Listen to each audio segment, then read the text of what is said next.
Bom, então vamos lá. 30 de julho de 2025,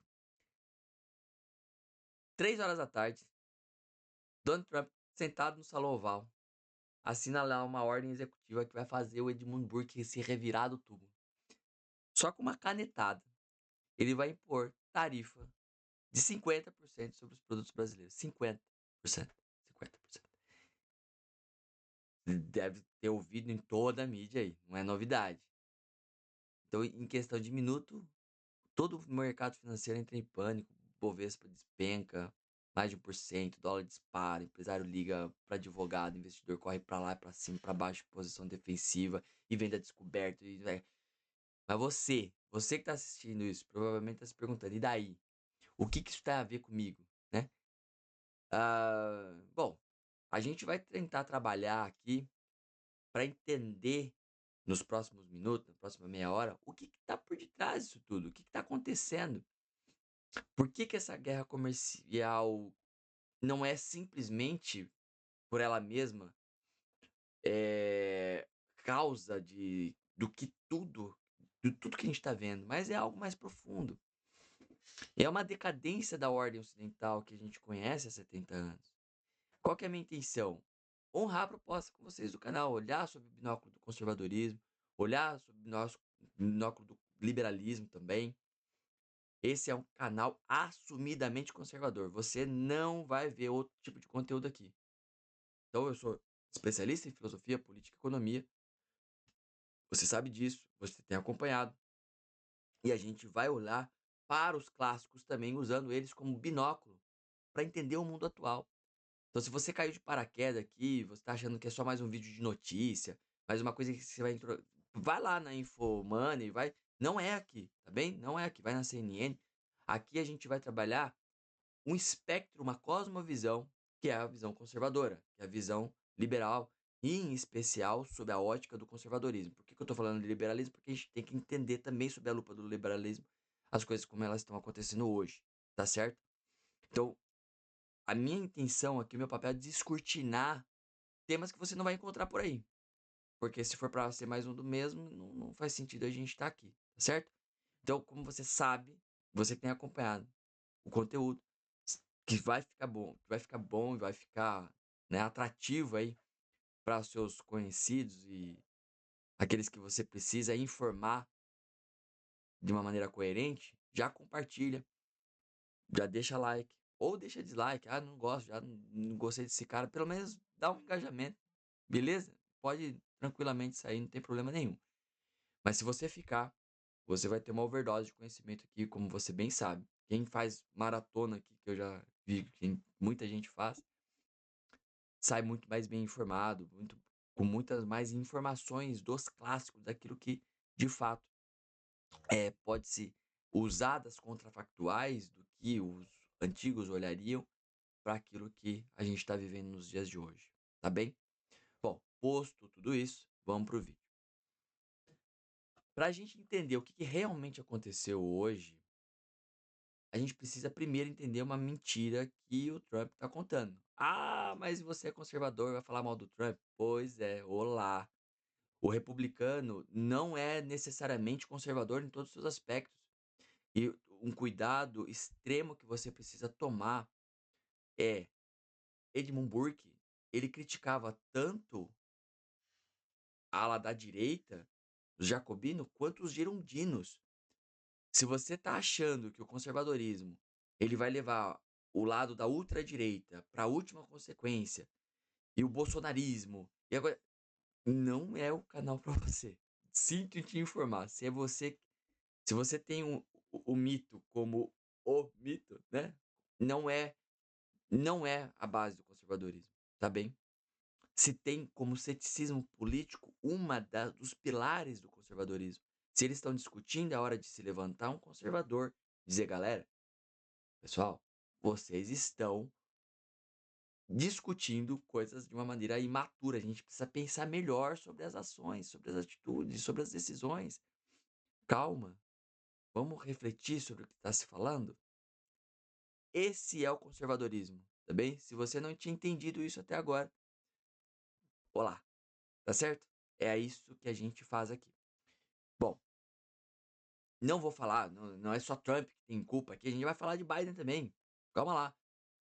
É política, político tá ali, né? Tá tudo meio que tumultuado, as coisas estão complexas. O que o Trump faz? Ele justifica essas tarifas dizendo que existe uma relação comercial injusta entre Brasil e Estados Unidos, certo? O Brasil está prejudicando empresas americanas, que é preciso equilibrar a balança comercial. Mentira, não é bem por aí. Os Estados Unidos ele tem um superávit de 7,4 bilhões de dólares com o Brasil. O que isso significa? Que os americanos eles vendem mais para nós do que compram de nós. Então, se existe alguém prejudicado nessa relação, somos nós e não eles. Beleza? Tá claro isso? Isso não é normal no mundo para os Estados Unidos. Geralmente ele é deficitário. Ele é o cara que compra as coisas. Ele é o grande comprador do mundo. E o Brasil comprando mais, tem coisa por detrás, hein? Mas aqui que a coisa fica interessante. Então, se o Trump, ele sabe que essa justificativa ela é falsa, e ele sabe, porque ele tem os melhores economistas do mundo trabalhando para ele, por que ele está fazendo isso? A resposta está uma observação bem interessante que a gente está vendo dos grandes economistas aí, que é justamente um blefe. O que é? Ele tá certo, mas não pelos motivos que você imagina. Então, olha só que curioso. O Trump ele excluiu das tarifas exatamente os setores que mais importam do Brasil. A aviação civil, a Embraer, ela continua livre. Suco de laranja, que é praticamente o monopólio brasileiro de mercado americano. Produtos energéticos, alumínio, celulose, ou seja, tá taxando o que não vai doer nos Estados Unidos e poupando o que realmente importa. Isso não é política comercial, isso é um teatrinho político. Lembra do Teatro das Tesouras? Mais ou menos isso. Por que criar essa crise artificial? E aqui que entra o que o Maquiavel, lá no século, né, 15, 16, ele já previu. Que às vezes a aparência de força ela é mais importante do que a força real. Então o Trump ele não está tentando equilibrar a balança comercial, ele está mandando um recado. Para entender que esse como que esse recado está se dando, você precisa saber o que está acontecendo realmente. Para você entender algo fundamental, a partir de agora o Trump ele não criou essa hostilidade do nada, ele herdou uma máquina burocrática do Biden. Ele transformou isso numa arma contra até mesmo imigrantes qualificados. Ao ICE aí. Ao medo que os brasileiros estão tendo agora de eh, contratar os meus serviços de EB2NW, de EB1, de visto. Poxa, tá caindo para 46%, 46, 43%. Isso não foi o Trump, né? A raiz é o Biden. A raiz é o Biden. Na primeira gestão Trump, a gente tinha recorde de aprovações. O Biden que mudou as interpretações administrativas. O Biden que treinou os oficiais para serem mais restritivos. O Biden que criou uma cultura de suspeita contra profissionais estrangeiros. A coisa começou a ficar feia no segundo semestre de 2023. 2024 foi o pior ano pra gente. Despencou. A gente saiu de 100 consultores para 10, quase 15. Então o Trump ele pode ser muitas coisas, mas ele não inventou a burocracia hostil que existe hoje na USAS. Ele herdou ela. E quando ele herda uma máquina quebrada, é muito mais difícil consertar do que quebrar. Correto? Então o que a gente está vivendo? O que os historiadores vão chamar de a grande transição, tá? Então a ordem mundial estabelecida em 1945, ela está se colapsando. O Brasil virou símbolo de transição.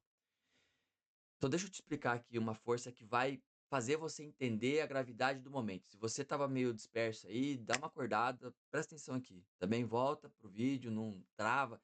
E outra, se você gosta do conteúdo, se você para, depois assiste ou coisa e tal, também dá problema, o algoritmo do YouTube não entende que você está gostando. Então, vamos lá. Continua aqui que vai valer a pena, tá bem? Vamos até o final. Desde a Segunda Guerra Mundial, o mundo ele funcionou numa lógica muito simples. Os Estados Unidos eram o centro, tá? E todos os países que orbitavam, eles orbitavam ao redor desse solzinho. Alguns mais próximos, como a Inglaterra, o Japão, né? Outros mais distantes, como a União Soviética, a China. Mas todos, de alguma forma, definiam suas políticas em relação aos Estados Unidos. O Brasil sempre foi meio que um caso especial nessa ordem. Desde 1822, quando os americanos eles foram os primeiros a reconhecer a nossa independência, a relação sempre foi de cooperação, não de subordinação. Então, mesmo durante a Guerra Fria, quando os Estados Unidos eles apoiaram o 64, a relação com o Brasil, ela foi diferente do resto da América Latina. Por quê? Porque o Brasil, ele sempre foi visto como um aliado natural, não como uma ameaça. Isso mudou, em 2003, quando o Lula chegou ao poder, o Brasil começou a fazer algo meio que incomodou profundamente Washington. Então, se começou a construir alternativas à ordem americana. Criou-se o BRICS, desafiou-se a invasão lá do Iraque, se construiu alianças com a Rússia, com a China, com o Irã. Lá atrás, não é de agora, lá no primeirinhos governinhos do Lulinhos, dos Nine Fingers. Então começou-se a questionar o sistema financeiro baseado no dólar. Mas o momento decisivo foi 2019. Os BRICS, né, eles ultrapassaram o G7 em PIB global. Então, pela primeira vez na história moderna, um bloco de países não ocidentais se tornou economicamente mais poderoso que o bloco ocidental. E é aqui que você precisa entender algo fundamental.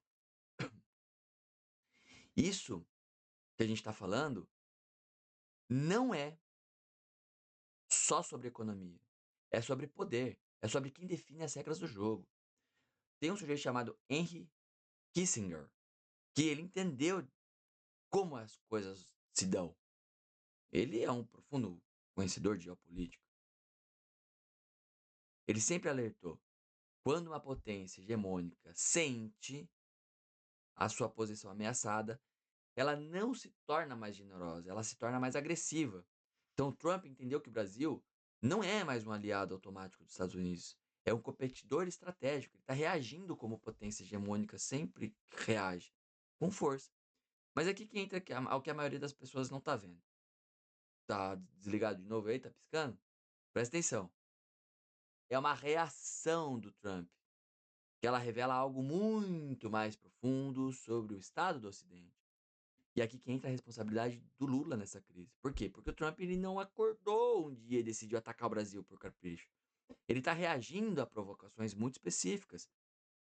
Vai ler as coisas que ele escrevia lá no passado. Ele dobra a aposta, ele bota medo, ele faz isso mesmo.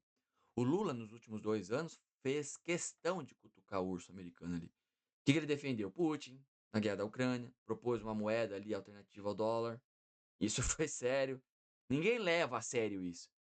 Mas ele falou, né, ali no BRICS. Ele criticou abertamente a hegemonia americana, né, recebeu Xi Jinping ali como se fosse o novo líder mundial. Então, como dizia Maquiavel, quem negligencia o que se faz pelo que se deveria fazer, caminha para a ruína. Então, o Lula, ele negligenciou as consequências geopolíticas das suas provocações. E agora a gente está pagando o preço. Até o professor Rock, lá no Inteligência Limitada, né, ele fez uma análise sobre isso. Ele mostrou que o Trump está misturando questões legítimas de geopolítica com interferência indevida, né, em assuntos internos ali. Então, as críticas à postura do Brasil nos BRICS são legítimas, mas exigir mudanças no julgamento do Bolsonaro é meio que interferência pura, né, dizia lá o Rock. Mas voltando para os clássicos. Edmund Burke, tá? O pai do conservadorismo moderno. Talvez nenhum vídeo aqui a gente faça sem citar Burke, tá? Então, se você é conservador, raiz, conservadorismo clássico, não, a gente não tem para onde fugir, tá bem? Então é aqui que é a nossa matriz, é nosso berço. Ele tinha uma obsessão, entender como que as civilizações decaem, tá bem? Ah, como as democracias morrem, nossa, best-seller. Não, o Burke já falava, pensava disso há séculos atrás, bem? Então ele viveu ali a Revolução Francesa no seu mais alto grau, viu como que uma das civilizações mais sofisticadas da Europa se autodestruiu em questão de anos, né? Haja vista as reflexões sobre a Revolução na França, as reflexões sobre a Revolução na França. Não morra antes de ler esse livro. O que ele identificou? Ele identificou um padrão. Civilizações decaem quando perdem a capacidade de distinguir entre força e violência. Força é o poder legítimo exercido dentro dos limites morais e legais. Violência é o poder arbitrário que é exercido sem limites. O que o Trump fez? Violência ou força? Deixa aí nos comentários. O que você acha? Então, desde 1648, com a paz da Westfália lá, o princípio fundamental das relações internacionais é a soberania. Então, cada país tem o direito de governar seus assuntos internos, sem interferência externa. O Trump está violando esse princípio. Ele está usando o poder econômico americano para quê? Para coagir o Brasil a mudar suas políticas internas. Isso não é diplomacia. Isso não é o comércio. Isso é o quê? O que você acha? Até aqui que você precisa entender algo crucial. Quando uma potência hegemônica recorre a essa postura econômica, é porque meio que perdeu ou não a capacidade de liderar? Perdeu ou não a persuasão? É um sinal do quê? De fraqueza ou de imposição de força? Os Estados Unidos, eles sempre foram poderosos, porque outros países queriam ver ser como eles, sempre foi assim. Se a gente assiste filmes do jeito que a gente gosta hoje de Hollywood, é graças a quem? Qual que é a cultura que praticamente todos os países do mundo vivem? Então, eu queria ter as suas instruções, seus valores, seu modo de vida. Isso é o que Joseph Nye, NYE, ele chamou do soft power, o poder de atrair, não de coagir. Então, quando você precisa coagir, é porque você perdeu a capacidade de atrair, não é isso? Quando você tem que gritar, quando você, na briga ali, na discussão, quando você quem berra, né, que perde a razão, não é mais ou menos isso? Então, isso tem consequência direta para você que quer ser imigrante para os Estados Unidos, gosta dos Estados Unidos, quer, sei lá, tirar visto de estudante, visto turista, qualquer coisa nesse sentido. Por quê? Porque a imigração ela sempre foi a expressão máxima do soft power americano. Quando os melhores talentos do mundo querem viver nos Estados Unidos, isso prova que os Estados Unidos são o melhor lugar do mundo para viver. Ponto. Mas quando os Estados Unidos começam a tratar países como o Brasil como adversários, a lógica se inverte. Então, os brasileiros passam a ser vistos não como talentos desejáveis, mas como potências ameaçadas. Eu coordenei mais de 1000 pleitos, mais de 1000 casos de imigração para os Estados Unidos. Eu vi isso acontecendo em outros países. Então, durante a guerra comercial com a China, entre 2018 e 2020, casos de chineses, eu tenho muitos clientes chineses, eles ficaram ali 40% mais lento para processar. Mais escrutínio, mais pedidos de evidência adicional, mais negativas. E é aqui que a coisa fica mais preocupante. Então, diferentemente da China, que sempre foi vista como um adversário ideológico, o Brasil, ele sempre foi visto como um aliado natural. Então, se os Estados Unidos eles estão dispostos a tratar o Brasil como adversário, isso significa que meio que a paranoia geopolítica americana chegou num nível danger, né? Mas algo está meio que acontecendo aqui, algo que tá estranho na decadência desse projeto ocidental. Sob o ponto de vista geopolítico, para a gente entender isso, a gente precisa entender as consequências dessa guerra comercial. A primeira coisa, parece que o STF não vai recuar, pelo contrário, né? Vai se impor ainda mais diante da pressão externa. O Bolsonaro sai ganhando um pouco mais do que perdendo porque volta ao centro do debate. Não necessariamente, porque, né, os brasileiros, pô, que se é a culpa dele, a gente tá sofrendo, a culpa é dele, então que a gente tá sofrendo. Outro ponto é que o Lula pode tanto ganhar quanto perder, né? Ninguém quem ganha, quem perde é Dilma Rousseff lá. Então quando se ganhar no sentido de se conseguir usar a narrativa nacionalista, é uma coisa. Agora, se ele usar a economia como muleta e ela desabar, ele perde. O Brasil, como um todo, sai perdendo. Por quê? Fica mais dependente da China. Os setores estratégicos, como o agronegócio, a Embraer, vão ser gravemente prejudicados. A direita brasileira fica num dilema meio que impossível de defender Bolsonaro, defender a soberania. Agora o Nicolas, o Eduardo já não está se entendendo mais. Antes era o ídolo do Nicolas, agora não mais. Enfim, a economia a política está numa instabilidade absurda. Agora, né, a gente precisa pensar estrategicamente de como navegar pela essa crise. Para isso, nada melhor do que a gente voltar para os nossos clássicos.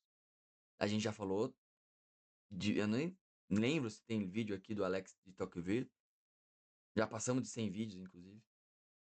Quando ele visitou os Estados Unidos em 1831, ele ficou impressionado com algo específico, que era a capacidade americana de atrair esses melhores talentos que a gente comentou, de transformar os americanos, transformar esses melhores talentos em americanos. Então ele viu nisso a chave do sucesso americano. Tocqueville ele entendeu que a América não era só um país, era uma ideia. Daí você está falando de semiótica. Aí você está falando, a gente tem que ter vídeo de semiótica aqui. A gente está falando de algo que está no aspecto ontológico da compreensão humana. A gente sai daquilo que é extremamente objetivo e cai na subjetividade do imaginário.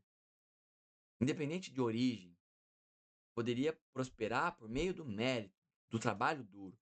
E essa ideia era tão poderosa que atraiu os melhores cérebros de todos os continentes. Isso criou um círculo virtuoso. Então, os Estados Unidos atraíam talentos, esses talentos criavam riqueza e inovação, essa riqueza e inovação tornavam os Estados Unidos ainda mais atraentes para os novos talentos e isso se retroalimentava. Até agora, por 200 anos isso aconteceu. Então, o que está acontecendo hoje é uma ruptura, uma quebra desse ciclo. Por isso que a coisa está tão estranha, porque está distante. E olha o conservadorismo no coração, na mente e na ideia das pessoas que elas nem sabem. Pô, eu quero manter o status quo, o conservadorismo é status quo, é reacionário, é retrógrado. Putz, grilo. Cara, tá vendo só? Esse é o conservadorismo nu e cru, na mente e no coração das pessoas. Quem que queria esse ciclo quebrado?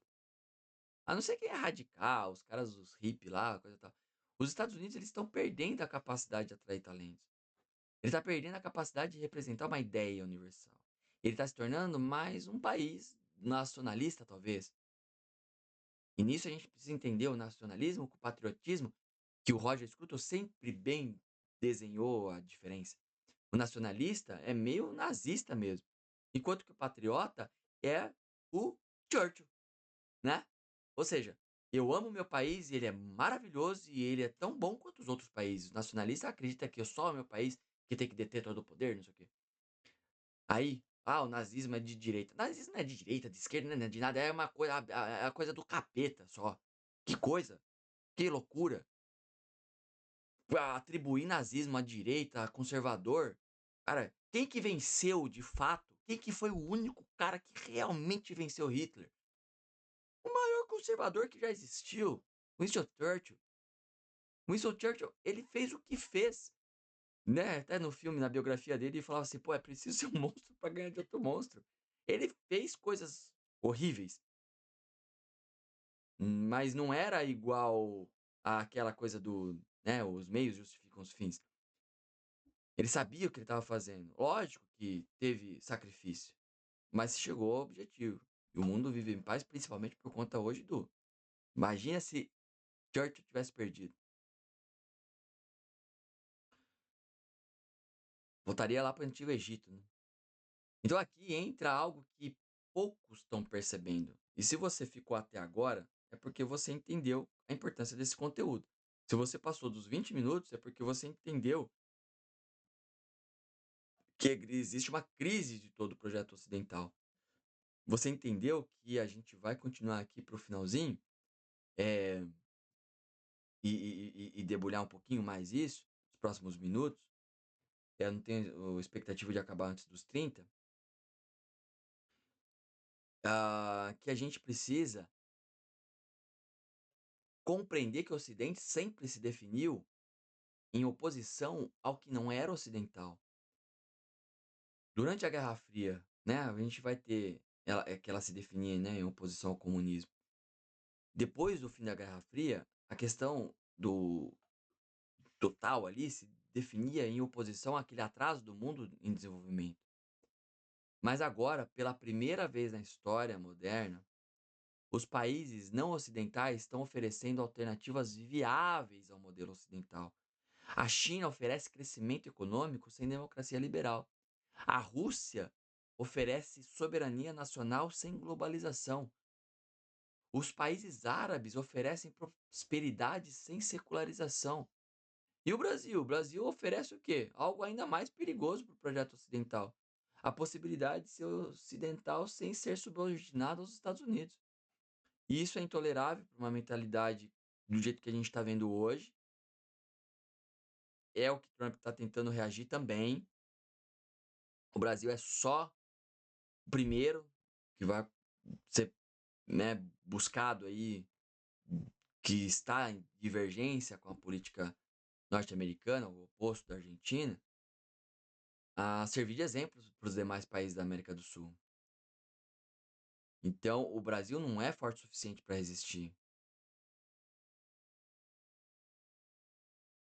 Mas assim, por que o mundo mudou hoje? Quando os Estados Unidos eles punem um país, esse país tem alternativa. Então, o Brasil ele pode, por exemplo, se aproximar mais da China, dos eixos da ditadura, como diz o Rock lá.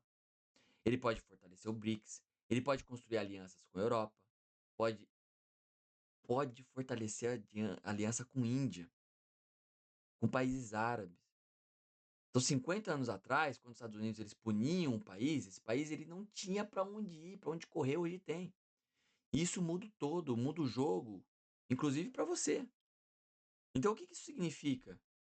Se a gente for pensar, por exemplo, em imigração ou vistos, tudo é relação que você queira ter com os Estados Unidos ou o seu coleguinha ali, parente, amigo, familiar, qualquer que seja, que queira ou que esteja nos Estados Unidos ou qualquer coisa nesse sentido. Você precisa entender que essa crise não significa que as portas americanas estão fechadas. Significa que elas ficaram mais estreitas, mais seletivas. A gente tem várias aprovações ainda de cases, né? E quem se preparar vai melhorar, vai conseguir passar por elas. Então, se você está no processo aí de visto, né, B2, NW, B1, né, O1, L1, são quase 200, acelere o que você puder. Prepara a documentação extra para possíveis pedidos de evidência adicional, que é tais as Requests for Evidence, né, as RFS. Considera lá contratar advogado, contratar gente, né? Monitora mudanças nas políticas consulares. E se você está planejando aplicar, foca lá na construção de um perfil ainda mais robusto, tá bem? Isso para quem quer migrar, tá? Agora, voltando para a questão geopolítica, o que o Trump está fazendo? Ele está usando argumentos ah, levianos, muitas vezes, para objetivos políticos reais. Então, o argumento de que os Estados Unidos eles perdem dinheiro com o Brasil, a gente já falou. O Trump está misturando as questões legítimas com interferência indevida. Isso torna ainda mais complexa a coisa toda. Então, em tese, como que você navega nesse mundo, né? E aqui fica algumas dicas. Primeiro, você precisa entender que a gente está entrando numa era de multipolaridade. Então, não vai mais existir um único centro de poder mundial, provavelmente. Vai existir vários, né? Estados Unidos, China, Europa, a Índia, os países árabes, o próprio Brasil. Então, para quem está pensando em questões imigratórias, isso significa oportunidade. Na crise, o dinheiro muda de poder, as coisas acontecem, né? Tem vários países aí que, sei lá, até o Canadá que está perdendo um monte de gente, está facilitando para entrar de novo. Portugal já expandiu alguns programas de visto, a Alemanha mesmo criou novas categorias para profissionais de tecnologia, a Austrália está acelerando os processos para certas profissões. Então, assim, os Estados Unidos pode se tornar mais restritivo, não apenas para os brasileiros, mas para todos os estrangeiros, né? A gente não tem tanta facilidade de aprovar chineses, embora tenham qualificações extraordinárias, às vezes até doutorado. Então, assim, tem que pensar em tudo isso. O dólar alto valoriza ativos internacionais. Bolsa baixa torna ativos nacionais mais baratos. Mas, para além das oportunidades financeiras, existe algo um pouco mais profundo: a oportunidade de o Brasil se tornar um centro de poder mundial independente. Por que não? Então, é agora que você tem que entender que tem que ter uma carteira diversificada, tem que colocar os ovos em diferentes cestas, né?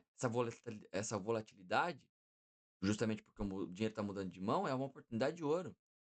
Então, durante 500 anos, desde a colonização portuguesa, o Brasil sempre foi periferia de algum centro. E não estou dizendo que vai ser só boa, coisa boa, não. O risco é muito alto.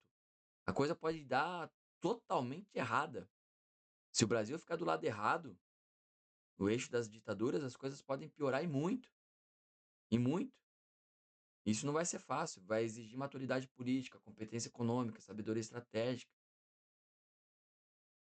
Então, assim, como dizia Edmund Burke, a sociedade, né, nossa sociedade é uma aliança entre os vivos, os mortos e os que ainda não nasceram. As decisões que a gente toma hoje vai definir o mundo que a gente vai deixar para os nossos filhos. Se você entender profundamente esse movimento histórico, você vai entender muitas outras coisas. A gente vai continuar fazendo vídeos, tá bem? Deixa aqui comentário, fala assim, olha, eu quero saber disso, quero falar sobre aquilo, dá para fazer. Vamos tentar pensar junto, tá? Que daí eu consigo também nortear melhor aqui os próximos conteúdos. Bom, se você gostou disso, eu tenho um compêndio a gente citou vários nomes do conservadorismo, né? Tem um compêndio aí dos grandes nomes, que é o nome do compêndio, grandes nomes do conservadorismo. Você pode comprar se quiser, tá? É que tá bem produzido, tem mais de 500 páginas lá, você pode gostar. A gente está preparando o curso de conservadorismo, tá? Tá bem, a hora que tiver uma demanda aqui razoável, a gente vai lançar esse curso. Já tem alguns me perguntando lá no inbox do Instagram. E é isso, né? Em tempos de mudança radical, quem tem fundamentos sólidos navega melhor nessa tempestade toda. E se lembre sempre que aqui a gente segue a novidade sem desprezar a tradição e a antiguidade. Tá bem? Somos todos conservadores. É isso aí. Então, um grande abraço, espero que tenha sido útil para você e até a próxima oportunidade.